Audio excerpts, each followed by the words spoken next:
Andhra యూనివర్సిటీలోని strong రూమ్స్కు పటిష్ట భద్రత ఏర్పాటు చేశారు పోలీసులు. వర్సిటీ ప్రాంతాన్ని రెడ్ జోన్గా ప్రకటించడంతో 2 కిలోమీటర్ల పరిధిలో నో ఫ్లై జోన్ చేశారు. డ్రోన్లు, బెలూన్లు ఎగరవేయడంపై నిషేధం విధించారు. స్ట్రాంగ్ రూమ్ చుట్టూ ముళ్ళ కంచెలు పెట్టారు. 300 మందికి పైగా పోలీసులు పటిష్ట భద్రత కల్పిస్తారు. మరింత సమాచారాన్ని మా ప్రతినిధి రాజు అందిస్తారు.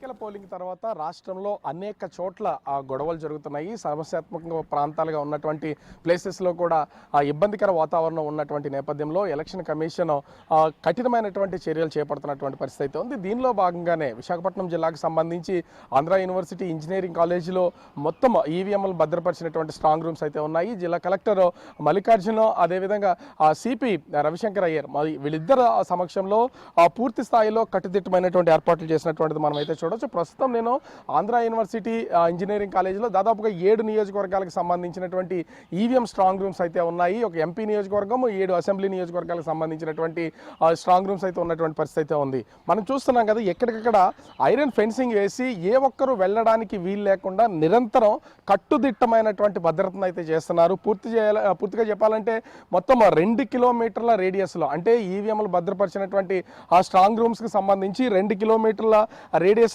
ఎక్కడా కూడా డ్రోన్లు ఎగరకుండా ఒక రెడ్ జోన్గా దీన్ని అయితే ప్రకటించడం అయితే జరిగింది. ఎందుకంటే కొన్ని చోట్ల ఆ సమస్యాత్మక ప్రాంతాలుగా ఉన్నటువంటి పరిస్థితి ఉంది. అక్కడ గొడవలు జరుగుతున్నాయి, స్ట్రాంగ్ రూమ్స్కి ఎవరైనా వెళ్తారు. ఇట్లాంటి వాటిని గమనించినటువంటి పోలీసు ఉన్నతాధికారులు, ఎలక్షన్ కమిషన్ తీవ్రమైనటువంటి చర్యలు అయితే చేపడుతున్నటువంటి పరిస్థితి అయితే ఉంది. ఈ 2 కిలోమీటర్ల పరిధిలో డ్రోన్లు ఎగరడం కానీ ఇతర పైకి ఎగిరే ఏ ఎలక్ట్రానిక్ సంబంధించినటువంటి వాటి మీద ఇప్పటికే రెడ్ జోన్ ప్రకటించినటువంటి పరిస్థితి అయితే కనిపిస్తుంది. అదేవిధంగా ముఖ్యంగా చూస్తే 3 అంచెల భద్రత ఇప్పటికే కాస్తున్నటువంటి పరిస్థితి అయితే ఉంది. పారామిలిటరీ బలగాలు ఉన్నాయి, లోకల్ పోలీసు ఉన్నటువంటి పరిస్థితి అయితే ఉంది. వీళ్ళందరూ సమక్షంలో దాదాపుగా 24/7 పూర్తి స్థాయిలో రక్షణ వలయం అయితే ఉన్నటువంటి పరిస్థితి అయితే కనిపిస్తుంది. ముఖ్యంగా చూస్తే 15 మందితో మొబైల్ టీమ్స్ ఇప్పటికే మొత్తం క్యాంపస్తో పాటుగా చుట్టుపక్కల అన్ని ప్లేసెస్లోనూ పోలీసులు అయితే చక్కర్లు కొడుతున్నారు.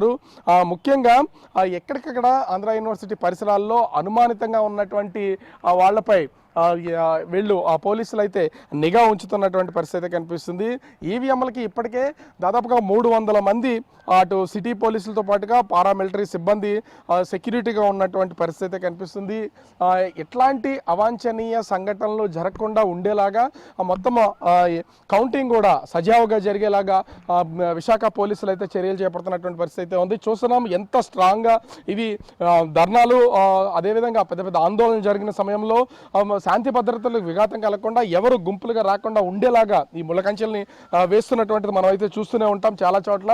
సో అదేవిధంగా ఇంచుమించుగా నేనున్నటువంటి ప్లేస్ నుంచి ఈ 7 నియోజకవర్గాల పరిధికి సంబంధించినటువంటి ఈవీఎంలు స్ట్రాంగ్ భద్రపరిచినటువంటి ప్లేసు దాదాపుగా 800 మీటర్ల నుంచి 900 మీటర్ల వరకు ఈ సర్కిల్ అయితే ఉంటుంది. ఈ మొత్తం అంతా కూడా పోలీసులు తమ అధీనంలోకి తీసుకుని ప్రస్తుతం అయితే పహారా కాస్తున్నటువంటి పరిస్థితి అయితే ఉంది. 4వ తారీఖున జూన్ 4న ఈ పోలింగ్కి ఈ మొత్తం ఎన్నికలకు సంబంధించినటువంటి కౌంటింగ్ జరిగే వరకు కూడా పోలీసు భద్రత ఇదే విధంగా కొనసాగుతుందని ఇప్పటికే పోలీసులు తెలియజేసినటువంటి పరిస్థితి ఉంది. ఎప్పటికప్పుడు ప్రతిరోజు అటు జిల్లా కలెక్టర్తో పాటుగా సిటీ పోలీస్ కమిషనర్ ఇద్దరు కూడా పూర్తి స్థాయి పర్యవేక్షణ చేస్తున్నారు.